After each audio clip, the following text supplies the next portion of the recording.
No one doubts that AI will change the way we live, but the rise of ChatGPT and the other fast advancing systems has been accompanied these past months by a sharp increase in anxiety. It's the ability of AI systems to teach themselves or to grow in ways we don't fully understand yet that has the researchers predicting a large-scale catastrophe.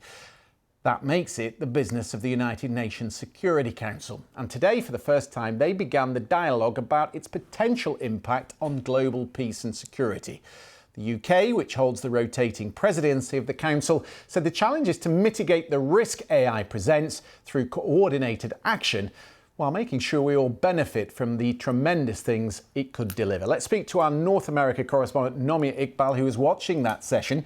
So what has the Foreign Secretary James Cleverly been saying, Nomia? Yeah, so Christian, this was a big deal for the UK, for the Foreign Secretary, James Cleverly. The UK really wants to show that it can compete with the global giants in what is the most hyped up area of tech, that it can be a leader geographically and intellectually when it comes to artificial intelligence. So, you mentioned there they are holding the rotation of the presidency this month, and so they've wasted no time putting on this Security Council meeting. And I spoke to the Foreign Secretary, Mr. Cleverly, just before the meeting started, and I started off by asking him what was the point of this meeting? What was he hoping to achieve with it? Well, AI is having and will have an amplifying effect, an accelerating effect on all the things that we currently use technology for. And that can be used for good, for medical research, for research on climate change, on analysing big data sets. But there are also potential malign uses of AI. So what we are saying today at the UN Security Council is that we need to work internationally to understand the risks, to look to mitigate those risks, and also to put some structures and regulations in place. That can only be done internationally. That's why we're discussing this. Give me an example of what you think is malign. Well, the use of AI, for example, to develop weapons, and just as AI can be used to develop drugs that could perhaps solve some of the disease challenges of the world, it could potentially be used to create bioweapons. So that's the kind of thing that we need to do, harvest the positives and protect ourselves internationally from some of the negatives. Are there any countries that you're particularly concerned about in terms of their development of AI? Well, I think one of the things we have to understand is that it wouldn't just be state actors that could potentially use AI for negative or malign purposes. So it is about thinking about how we develop it, what we release publicly, what is more tightly held. Now, I don't pretend to have all the answers, no one does. But working together, we can analyse some of the challenges and look carefully at what we do, as I say, to protect ourselves internationally, whilst also harvesting the benefits. You've got countries like China, haven't you, that are behind the US and ahead of the UK. Does that concern you? Well, we have one of the people that we brief in the UN Security Council today is a Chinese technologist. We also have a British technologist there. It is in everybody's interest, every nation and every person's interest to get this right. And better that we get it right together than in silos or isolated from each other. That's why the UN Security Council, I think, is a really good starting point. The UK is hosting an AI safety summit later on this year, and we will play our part working with the international community to harvest the benefits whilst protecting ourselves. That was the UK Foreign Secretary James Cleverly chairing that meeting. And Christian, it was one of those meetings where there was a lot of talking, there were a lot of statements, no concrete goals were achieved at the end of it. But the UN Secretary General Antonio Guterres was in that meeting, and he did say that his vision is for the UN to create this sort of governing body to govern artificial intelligence in the way it does when it comes within the way it has bodies to govern the use of nuclear weapons, aviation energy, and meet the challenges of climate change as well. He talked, James Cleverly, there about this Chinese technologist that was in the room giving evidence, but what does the Chinese camp think about this generally? There was some tension there because China is, leading sort of second, just behind America in terms of advancement of artificial intelligence. And a spokesperson for China said that if there are going to be these UN bodies or rules, that it should reflect the views of developing countries, and it shouldn't be the Western nations that decide how artificial intelligence, is governed. That other countries should be able to establish their own regulations. There is some tension between China and America, of course there always is.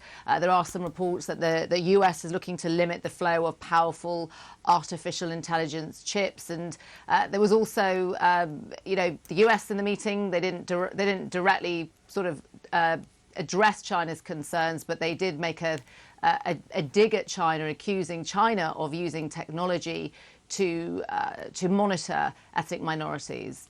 Nomi, thank you for that. Joining me from San Francisco, California is Anthony Aguirre. He is the Executive Director of the Future of Life Institute. He's one of these people that knows everything there is to know about this issue. Let's talk about what was proposed today. The UN says it would like to form a governing body. What would that look like, in your opinion? What would it be tasked with doing? Well, I think there are a lot of models that people have proposed for bodies like this. This is still very early days. I think the crucial thing is that we have a body that can address some of the sort of urgent and profound risks that these advanced AI systems are starting to pose. These are broad and extreme, and I think we're really at a new stage, as we were at the beginning of the nuclear era, where we have to change the way that we do things internationally and have new bodies that can have the sort of safety of humanity as a whole first. I asked ChatGPT today what risks it presents to humanity, and it came up with a list, a fairly exhaustive list actually. Let me put them on screen for you. So it says there are cybersecurity vulnerabilities, there's the weaponization of AI, there's misinformation and disinformation, data privacy and mass surveillance, bias and discrimination, which would be the unfair targeting of specific populations, the unemployment it could create, which of course leads to social unrest, and finally, the AI arms race that Nomi had talked about. That is a lot to get your head round, and it is developing so quickly. Do you subscribe to the theory that perhaps we're already too late to put a governing body around all those issues? I don't think we're too late, but I think we have to act quickly. And I do think, I was one of the initiators behind an effort to pause AI. We had a large open letter. I think we do need to slow down and take a little break from the breakneck and competitive speed of development so that we can allow the governance and the regulation and the creation of new institutions to catch up. So I think we need to act fast and slow down the race, to get these super powerful AI systems. Just reflect for me, if you would, on the view of some within the Chinese camp that if there is a governing body, it needs to reflect the wishes and the demands of developing nations. You're sitting there in San Francisco, and it is true that in the social media space, it's America that has commanded. It's America that has led the way, to the exclusion of other countries around the world sometimes. Well, I think there are lots of different arenas that AI is going to play in. It's going to be incorporated in many parts of our economy, and different countries are going to have different ways that they want to regulate and sort of govern how AI plays out in their countries and in their societies.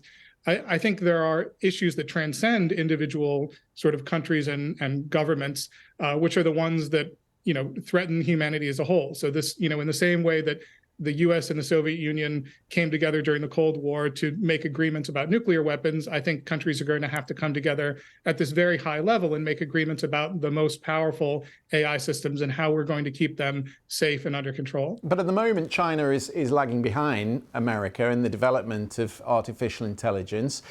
You can see a scenario, though, where they might catch up, and they might see this as the shortcut to not only an economic advantage, but also to China becoming the most powerful nation on the earth. If they were to go their own way and not subscribe to a rules-based system, would that undermine the rest of the club? Well, I think one of the reasons we need to get together and coordinate internationally is that the alternative is this sort of pernicious race that somehow by racing to these ever more powerful systems, delegating more to them, giving more capability and more decision-making to systems where we don't really understand how they work, that we're somehow going to win. And I think this is just getting into a race like that is a race that people are not going to win. You know, the human race is not going to win. The AI is going to win that race at all of our expense. Just on security and defence, which was part of the discussion today, there are concerns that AI could be used to set false targets or to put satellites off targeting, and that we might in the future have to think of very different ways to how we approach defence. Is it incumbent then on NATO and the Western allies, and maybe we've learned some lessons during the war in Ukraine, to find their own solutions to some of these problems? Well, I think, countries are going to have their own decisions in how to incorporate AI in various things, parts of what they do. One of the things we've been concerned about is incorporation of AI into command and control systems. There's a big push for this. And one of the things we really want to be careful not to do is over-delegate, and definitely not, this seems sort of obvious, but definitely not incorporate AI into nuclear command and control systems. This just seems like a terrible idea. Our organization actually put out a short film today kind of illustrating the risk of over-delegating AI, including in nuclear command and control. I think we could all agree this is a bad idea and that we should keep certain high-stakes decisions really in human hands. So I'm hoping that some of the low-hanging fruit for international agreements can be things like, we're not going to incorporate AI in nuclear weapons. We are going to keep human hands on certain things like the decision to take lives and to make large decisions in command and control. I think there's low-hanging fruit where we can all agree just in sort of base levels of sanity in how we use AI. That's where I would start. Anthony Aguirre, very interesting. Non-proliferation of AI within nuclear, a discussion, no doubt, for the future. Thank you very much indeed. Around the world and here in the UK, you're watching BBC News.